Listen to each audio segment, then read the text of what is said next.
সাপ্তাহিক ছুটির দিন শুক্রবার বেলা ১১টা থেকে খুলবে অমর একুশে বইমেলার দুয়ার। আজ বিশেষ আয়োজন শিশু প্রহর। বাংলা একাডেমি অংশে থাকবে শিশু কিশোরদের জন্য বিশেষ আয়োজন। একই সাথে নতুন বইয়ের গন্ধ আর রঙিন মলাটে মাতবে শিশুরা। অভিভাবকদের হাত ধরে আসা শিশুদের পদচারণায় মুখর হবে আজকের বইমেলা প্রান্তর। রেইনবো অলরাউন্ডার এক্সটেরিয়র পেইন্ট বাড়ির বাহিরের দেয়ালের সুরক্ষা নিয়ে থাকুন নিশ্চিন্ত। সাথে পাচ্ছেন 10 বছরের ওয়ারেন্টি। নানা সমীকরণ আর কাঁটা ছেঁড়াই এবারের মেলা মাত্র 18 দিনের। রমজান মাস হওয়ায় ক্রেতাদের উপস্থিতি আর বইয়ের কাটতি নিয়ে শঙ্কায় ছিলেন প্রকাশকরা। এখনো শেষ হয়নি 40% উপর স্টলের কাজ। তারপরও প্রথম দিনের বেচাকেনায় আশাবাদী প্রকাশকরা।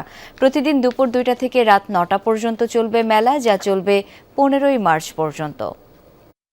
বিভিন্ন ধরনের বই দেখেছি, এখন উপন্যাস দেখছি। ভূতের বই পছন্দ করলাম, ভাল লাগলো সব দেখে। চমৎকার। আমি প্রতি বছর একবার না 3-4 বার আসা হয়, তো আশা করি এটা আরো কন্টিনিউ আসবো আমি কয়েকবার।